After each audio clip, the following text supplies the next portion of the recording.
as US President Joe Biden visited Ukraine to meet with his Ukrainian counterpart Volodymyr Zelensky, China's top diplomat Wang Yi is due to visit Russia. According to reports, the Chinese top diplomat is likely to visit Moscow today. The Kremlin spokesperson Dmitry Peskov earlier confirmed the planned visit by Wang and said that the agenda of the meeting is clear and extensive. He did not rule out a meeting between Wang Yi and Russian President Vladimir Putin. Now the question is, will China help Russia? Remember, China regards Russia as an ally and has so far refrained from condemning the war in Ukraine. According to reports citing sources, Wang Yi will discuss Chinese ideas for a political settlement of the Ukraine conflict, as well as strengthen bilateral ties with Russia.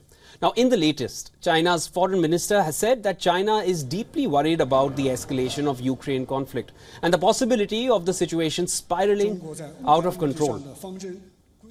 During a speech, the Chinese foreign minister urged certain countries to immediately stop fueling the fire, further asserting on how these nations should stop hyping up Ukraine today and Taiwan tomorrow.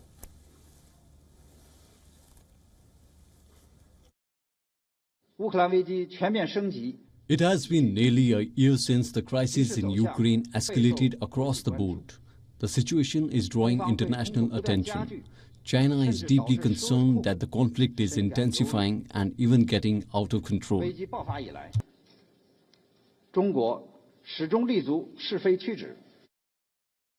The visit comes days after US Secretary of State Antony Blinken said that Beijing was considering providing lethal support to Moscow, ranging from ammunition to weapons. Blinken warned Wang Yi of consequences if China provides material support to Russia's invasion of Ukraine. Now, in retaliation, Beijing hit back at Washington, saying it is the United States and not China that is endlessly shipping weapons to the battlefield. China also said that it will publish its position on the political settlement of the Ukraine crisis, with Wang Yi saying his country is on the side of dialogue. Since the war in Ukraine began, trade between China and Russia has also increased. Chinese President Xi Jinping has stood by Putin, resisting Western pressure to isolate Russia.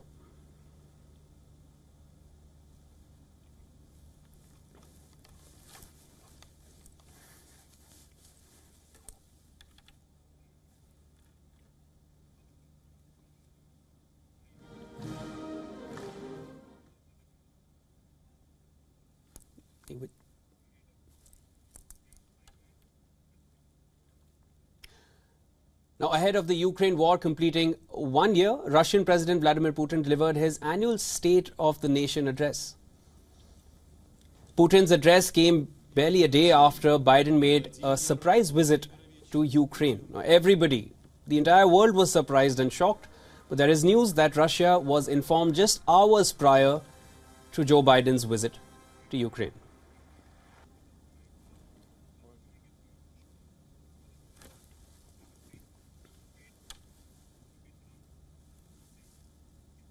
For more on this, we are being joined by our correspondent Anas Malik. Anas, Putin blamed the West earlier, and the theme seems to have remained the same in his current speech as well. How do you interpret Putin's words? Well, we were expecting that this sort of an address where the entire onus of responsibility could have been shifted towards the West. That can be debated rightly or wrongly, but President Putin, in his own words or in his understanding, has a point that he believes that the threat was closer to his borders, to the Russian borders, and therefore he has done what he says is a preemptive action. Of course, this is debated. This has been widely criticized as a violation of the UN Charter as well. But by and large, I think the key takeaway is the fact that he walking away from the Treaty for Arms Control, that is something that would raise alarm bells across all of the capitals, be that be Brussels, be that be Washington, or even at the United Nations in New York. That is something that is more serious. It would not just be bothering Kyiv, but these other important capitals which are key allies of Kyiv. And now all eyes would be on how President Biden has to respond to the address made by President Putin, because in case if what would be very closely watched out, or what would be perceived, is that whether President Biden gets to directly or indirectly respond, or would it be a stated address along the lines as what we are expecting, Shivan? Anas, do you feel Biden's visit to Kyiv is only going to aggravate the situation further? Because Putin does not seem to show any signs of backing off. And Biden standing on Ukrainian soil as Russia-Ukraine complete 1 year doesn't seem to negate the fact that year 2 is coming. How do you see year 2? I mean, it's quite a bad start to year 2, honestly, but how do you perceive it? Lots of aspects. There are lots of aspects to President Biden's visit to Kyiv, Shivan, primarily being because this was the first visit by any US president since 2008 to Kyiv. The last such visit was done by President George W. Bush in 2008, and since then a decade and a half had passed and we saw no visit coming in. So the historical aspect was there, but more to do is the fact that Moscow would be perceiving this as an escalation of all sorts, yes, but then soon after the visit we saw that report from the Russian news agency TASS, which said, or which quoted officials saying that Russia had previously engaged before the visit of President Biden, asking them or preempting them to not have a misadventure, so that there is no room for an escalation between two nuclear powers, that is the United States and the Russian side, when President Biden is there. So we saw that while President Biden was here yesterday. I was in Lviv, we were reporting from there. We saw those air raid sirens blaring across the country, but fortunately they were just preemptive sirens and no untoward situation was reported. This particular visit by President Biden, it would be having lots of meaning, especially in terms of the weaponry that has been asked, vis-a-vis the long-range weapons that have been asked. In case if at all Ukraine gets them, then that can be a game changer. Otherwise we would see that this conflict would just persist and prolong, and that an indication to that has been made by President Biden himself in his speech yesterday here in Kyiv, where he said that the United States will keep on supporting Ukraine as long as it takes. Shivan? Anas, we saw the visuals when Biden reached Kyiv. There was a big smile on Zelensky's face as well. There were some pats on the back of Zelensky from the US president. You're in Kyiv, you're reporting from ground zero in Ukraine. How is the sentiment amongst the locals over there? Because regardless of what is happening between US and Russia, it is Ukraine which is getting badgered day in and day out. What's the sentiment in the locals over there? Well, I've been speaking to a lot of people off camera. We took the train journey last night from Lviv to Kyiv, and I'm standing in the city center, in the heart of the city center in Kyiv. Not far away from here is Maidan, the infamous Maidan Square. That's about 2 kilometers or 1.5 kilometers from where I'm standing. I'm standing in the city center, and I'll just get aside to give you a sense of how the people of Ukraine are now coping up with what is believed to be the new normal. You can see that there are cars back on the roads, buses are back on the road, tram is back on the road. More and more people, the traffic signals are back to being functioning again. Yes, last year when we were here, we saw even on this very road there were multiple military checkposts. Those have significantly gone down. We cannot specify a number, though we know the number very well, but we cannot specify the number in our reportage due to reporting restrictions by Ukrainian authorities because they're still in a state of martial law. But this is the new normal, essentially.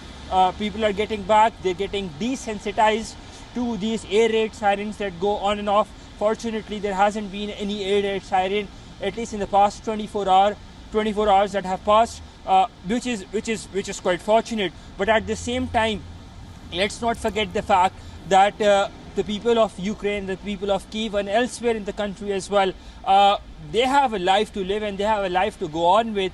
They need to continue with that. So in the face of Russian aggression and in the face of resistance, this is their way of resisting, their way of saying that, look, yes, what's happened has happened. The war is a reality.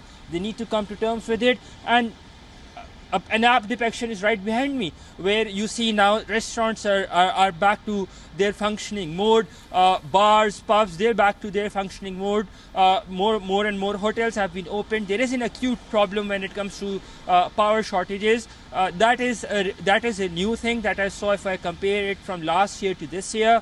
Last year we did not have power shortages. This year there is a power shortage or power outage problem. Primarily because of those plants that were attacked by the Russian side, as it's said by the Ukrainian side. But by and large, life is trying to get the Ukrainian people are trying to get a grip of what is happening and trying to get back to normalcy, or adopting to the new normal, as it's being said. With that, I think there is also one thing more that is more pertinent to mention, is the scarcity of food supplies that was there last year. This year it's no more. As I said, most of the restaurants are back to functioning at their optimum capacity. We took the train from Lviv to Kyiv last year.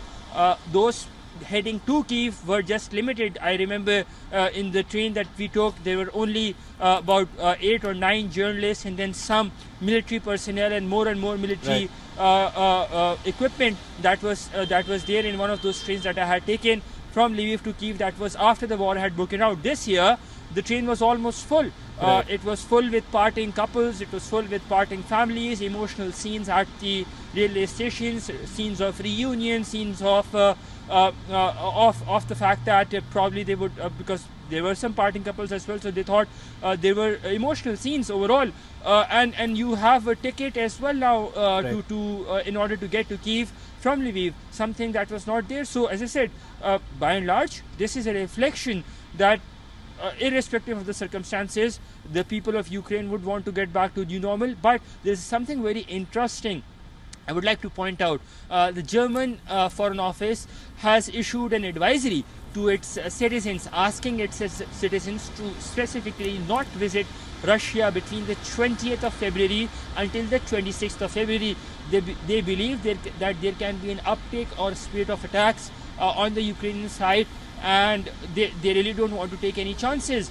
Kyiv is gearing up on their part. Kyiv is definitely gearing up on their part, trying to get itself prepared for a counter-offensive, for a spring counter-offensive. As I talked to you, it's raining, it was snowing earlier this morning, but by and large, Kyiv is gearing up, and the Ukrainian authorities very well see that they need those weapons, they need lots of weapons, they need weapons in greater numbers in order to dispel any Russian attack that might come in time to come. Anas, there's been a recent update which has come in that Russia has pulled out of the New START treaty, which was expected to last till 2026. It had just got a 5-year extension, but it's barely 2023 and Russia has pulled out.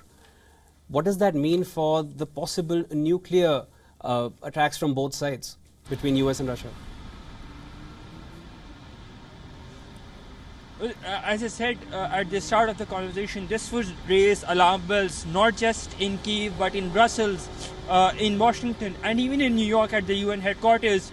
With Russia pulling out of this treaty, the arms control treaty, God forbid if we are looking at another tragedy or a catastrophe. Of course, we would see now much more active diplomacy trying to persuade Russia to go back into the treaty, or to have some assurances where there is no use of nuclear weapons on either of the sides, or specifically here from the Russian side, here in Ukraine or in any parts. That is what we would that is what this essentially would what transpire into. But essentially, if you're looking into the bigger picture, I think this would open room for more and more diplomacy and more active diplomacy to persuade Russia to come to some sort of an agreement or an understanding which it would abide by.